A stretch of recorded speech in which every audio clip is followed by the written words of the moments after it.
FML, I absolutely love filming videos for the second time. Right, because I did this once already and then I checked back on the footage and it was half of it. Wow. And the voice was off because I realized I have the fans on and they're too loud and you can't really hear me. So I'm gonna do this for second time without a fan with my coffee all gone because I was drinking coffee in the first one and it was helping me with my energy levels, which is something we're gonna talk about is energy levels in college and how much you need coffee. I'm, uh, okay, hi. So a lot of my friends from the internet ask me about college and how you should approach it and da da da different things about college and I asked people, like I did that poll thing. It's like, do you want to see a video on, advices and things I knew about, wish I knew about college. And a lot of you guys wanted to know that, and I sincerely do wish that there were a couple of things that I knew about college before going off to college. So I just made like this very sloppy list last night before going to bed, and we're gonna talk about a few things that are helpful for you to go off to college. I'm gonna say college like 1005 times in this video, but it's okay. That's what this is about. Anyway, so I go at NIFT, which is National Institute of Fashion Technology, and I'm studying accessory and lifestyle design, which is commonly known as AD amongst the NIFT course. So, and I just completed my first year of the foundation year, and I do live in a hostel, so I do know a few things that you should know about college, and I'm going to talk about all of those things. The first thing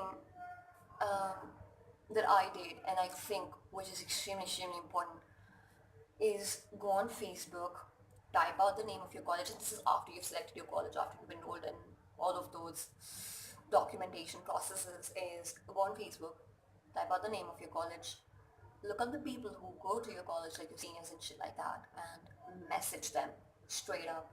This is what I did. Chances are you're probably not going to get a reply because I didn't. I got my first reply after spending a month in college, so I was like, oh, thanks. I know this place now. Anyway, so do that. Find people, message them like, hi, I just enrolled, da da da, whatever questions you want to ask. How's the place? What the people like? What's the living situation? Whatever your queries might be, and it's gonna be helpful knowing from a person who does already go there to know about your college. Um, so yeah, do that. Do a Facebook search, find out the people, message them. Second thing is, yeah, I'm gonna go in chronological order. I didn't write this list in chronological order, but I'm gonna try and figure that out, and hopefully I don't miss points. Second thing is, when you're picking college, and if you're gonna be staying away from home, pick a college which is like closer to your hometown. So I live in Delhi, and my college it's in Lucknow. Um, so just pick a place which is closer to home so that you can go home if you have a need to, because you're going to get very homesick. No matter how much you don't want to be at home right now, because that was me. You do want to go home, at least for the first year. You're going to want to go home every single month. That's what I did. And it's just a lot more convenient. Just try to pick a college which is closer to home. It's raining, but that's not the rain. Anyways, the next thing is, if you're gonna be living in a hostel, carry boxes, a lot of boxes, because after you do carry a lot of boxes to college, you're gonna realize you need more boxes and boxes. But what you can never have it. I love making a DIY tripod and breaking things because I already broke something before I was trying to fix this entire situation. I'm filming on my damn phone and I'm filming on the front cam because the first time it turned off and I did not know anything about that. The quality is gonna be shitty, but at least I'll know if this damn thing turns off. Anyways, talking about boxes, right? The next thing I wish I did a lot before I started doing is talking to people. And it's gonna be scary because my seniors were very, very, very scared at first, and they were really intimidating. And the first ever interaction I had with any of my seniors, they like scared the shit out of me. But ironically, I befriended one of them, and now we're really good friends. But that's another story. They're gonna be scary, and chances are it might be wrong, but chances are they're not gonna be very, very, very, very, very nice to you at first. But just try and sum that up and just talk to people. Just try to make a conversation. And another thing is about people and new people is if you're gonna go off to a new city, this is something I did at a very, very later stage, but download Tinder. Believe me, it helped. I downloaded Tinder out of completely different reasons. Me and my friends used to look up funny pictures of people and pass comments and judgments, and it was all fun and games at first. But then I realized it's so helpful to get to know the people around your city, and they might be the people you're gonna hang out for the future years because you can't select the area and you can't select the age group and all of that fun things, and it does comes with an added advantage which you may or may not be interested in using, but it's actually helpful. I would highly recommend getting Tinder for social purposes, of course. The next thing is, oh, this is something I learned the hard way, is if you're gonna attend parties at college, take your own drinks. Don't accept drinks from other people. If you're gonna be drinking, just take your own drinks, because the people in my college knew what happened to me after I didn't follow that advice. So just don't do that. Okay. And the next thing is, if you're gonna be living in a hostel, I recommend carrying an electric kettle and making at least one meal of your day on by your own, because what happens in college is you eat the shit they give you in cafeteria, and then you eat the shit you get outside of college, and basically every time you're eating shit. That's not something you want to do if you are someone who looks after what you're putting in your body, and you should be one of those people. Try and make at least one meal of the day on your own, because then you have control of what you're putting in your body. And this is what I did. I used to make my own breakfast. I used to cook up oats, put chia seeds, flax seeds, all that kind of fancy things, and it just really does help, keeping you in a good space physically, mentally. Um, yeah, so, and also it just really, really helps. You can cook up coffee. You can make Maggie for your 3 a.m. fixes. There's so much you can do with an electric kettle, so I do really, really recommend carrying an electric kettle, and some type of food, like food you can cook up, not just like your chips and not just those things, but like actual food. And also try to do a little bit of grocery shopping. Just get eggs. You can make your eggs on in your electric kettle. Get fruits, get veggies. If it just helps, believe me, it just keeps you in a much, much better space.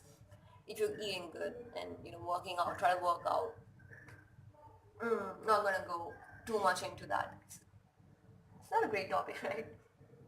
Another thing, jeans and t-shirts are gonna be your best friend. This t-shirt I have worn like 150 times at least in college. This is the comfiest thing, and I wear this all the time. And this is what you're gonna be wearing all the time. I did carry a lot of cute skirts and dresses and all that jazz, and like really nice earrings, but you're not gonna want to put them on like 8 a.m. in the morning. So carry a lot of t-shirts. Um, it's good, and they do look really sick if they have like a cute print on them.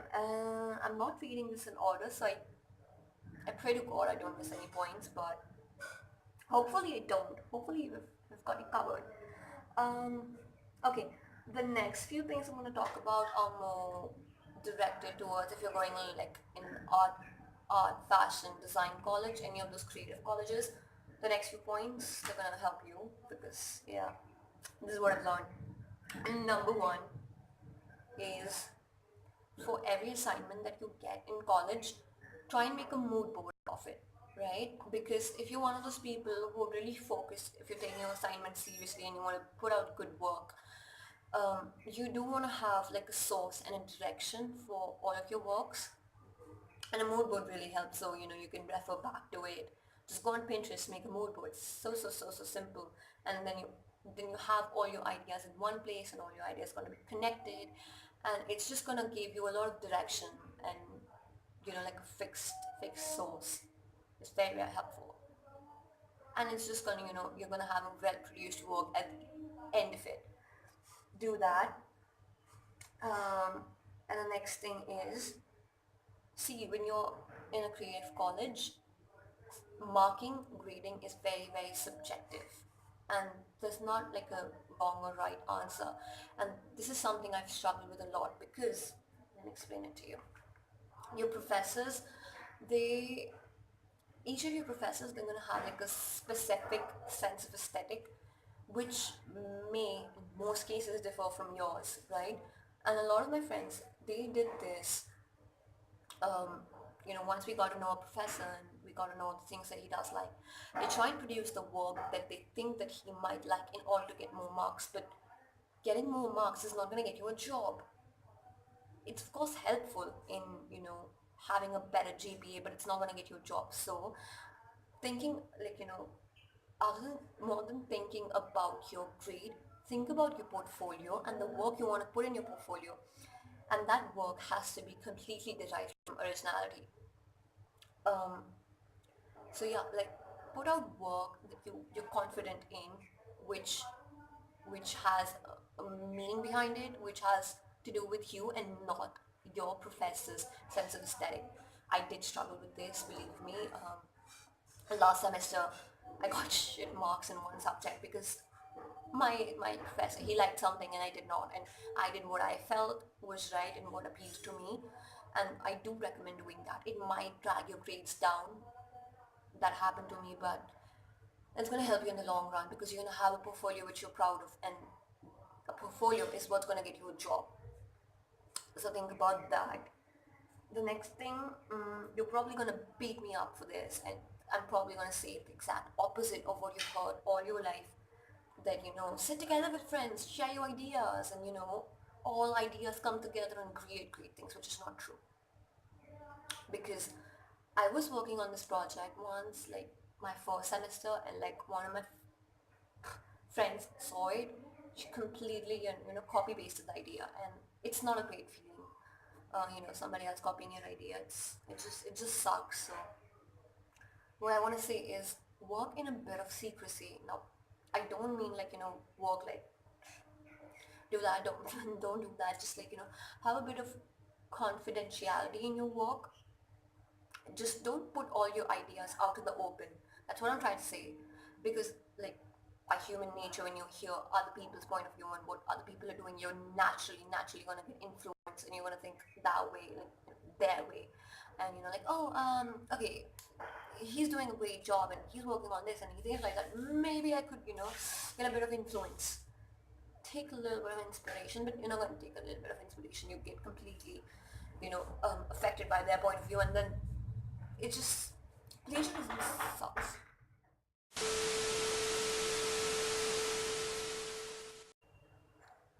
Minor inconvenience. We were talking about plagiarism. Okay. So yeah, that's not fun. Still shooting with the vandal. Okay, I think that was pretty much it. Oh yeah, another thing. If your college has like a minimum attendance percentage, which you need to attend, calculate that in advance. So like, for example, in my college, it's 75%. So I take the math, right? Like, I'm so bad at math, I don't do it. I make my friends do it, and then they just tell me the number of classes I need to attend. It comes really handy, so that you have an idea of the number of classes you need to attend in order to maintain your percentage. And just, let's be honest, you're not gonna want to attend all your classes. Try to keep it at a good, a good level. Just don't drop off the red line. But it's extremely helpful knowing the exact number of classes you need to attend in order to secure your percentage. Okay, attend fests. You're gonna get to know so many people from your own college, and it's just fun, right? It's a lot of fun, especially the last day. You have the EDM night thing. Great. Anyway, the last and the very very important thing is make friends, and before you make friends, ask them their sun sign. If you're a water sign, you're not gonna try to befriend an air or a fire sign because that just doesn't work out. You're gonna want to befriend other water signs and your earth signs. Have your zodiac sorted. And I guess that's it. That's all of it. I do sincerely hope this helped a few of you. Want to, however, any of you at all, because I do wish that I knew a few things, and I am hoping I didn't miss any because I just went in a random order with this thing, and that's not good, right? Let's just hope I didn't miss anything, and if I did, always ask me wherever you want to ask me. So I guess I'll see you later. See you.